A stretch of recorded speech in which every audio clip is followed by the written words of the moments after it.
They'd go to Neil Dial's house. Now, Lloyd, my wife Lloyd and I were at the Neil Dial house, and we got a private tour through the house.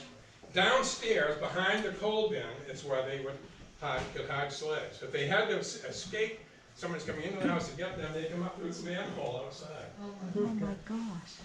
Or they'd go to the First Parish Church, or to the Fessington House. There are various houses around the city where they could go on their way inland, or up the coast. Inland or up the coast. And I just, because we have so many houses in Monmouth, I had to show you just one. This is on the Norris Hill Road, right near where the Chick Orchard winery used to be, or is. Go inside this house, very unassuming house. Inside, as you go in the front door, there's a closet. You go inside the closet, and right here, there's a fake wall at the back of the closet. You go into that wall, and there's an area in there, and I went inside there, claustrophobia time, but I think we could fit probably 8 or 10 people in that hiding space. Oh my gosh. Mark, did they offer for you to come look at that? The people that own that house? I went in to see, I saw them, and they let me in and showed me the whole thing, yeah. That's nice. So, now we'll go back. Where's my map? Where are you? Oh, darn. Well, I've taken you on a long run to nowhere, I guess, but I wanted to show you that one of the routes that they took was up the Kennebec River.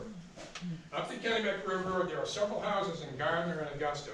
My favorite house of all of them is this one right here, the Farwell House. If you're in Augusta going up the east side of the river, Riverside Drive towards Vassalboro, just as you go over the line there, you will see this house, the Farwell Mansion. Irony of ironies. The Farwell Mansion was built by Captain Ebenezer Farwell in 1842.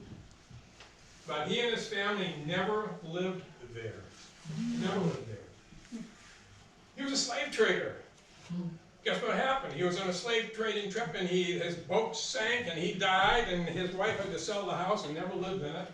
But they sold it to Israel Weeks. And Israel Weeks was an abolitionist. Oh, no. Now, if you're familiar with where the spot is, it's on the east side of Riverside Drive. The Kennebec River is a quarter of a mile away. Well, a few hundred yards away. They built a tunnel underneath that house, underneath the road, all the way to the river for slaves to escape. Oh my word. This is from a house built by a slave trader. That's why I love this story. Now, two of the great stories have to do with Brunswick and Topsy. Brunswick and Topsy. Oh, gosh.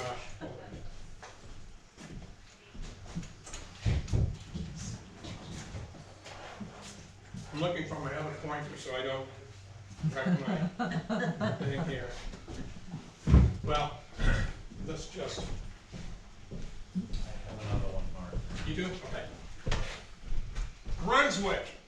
Gotta love it, right? Bowdoin College is right here. Main Street with an E. God, who does that? Oh. Push it in the middle of the green. Middle of the green. Okay, so, right, this is Federal Street. And from the river to Bowdoin College, river to Harry Stowe's house, I'd say it's about a mile. Think about a mile from the river up to Bowdoin. The wealthy people of Bowdoin said were pro-abortionists. Forgive me. Were anti-slavery.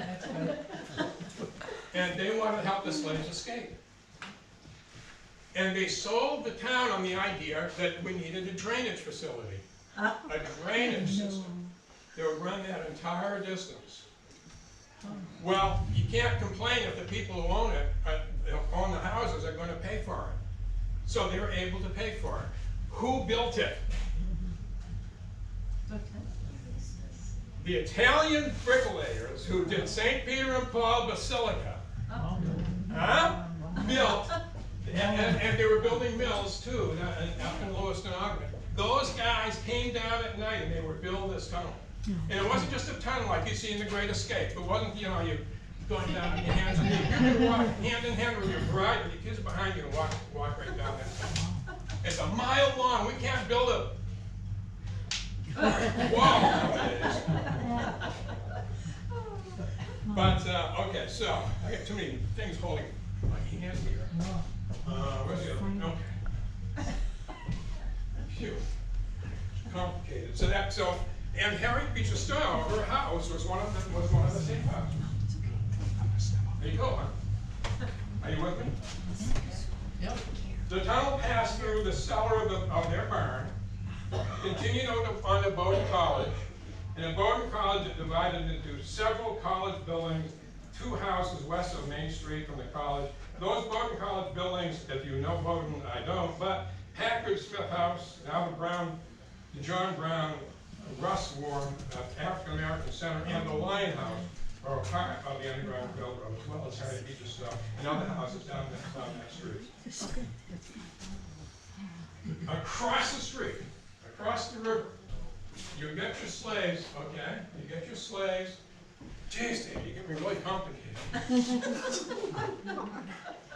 Anyhow, you get your sleighs, and you could either, if you could cross them across the bridge, all right, but a lot of times they had to come down to the bottom of Federal Street here and take a boat.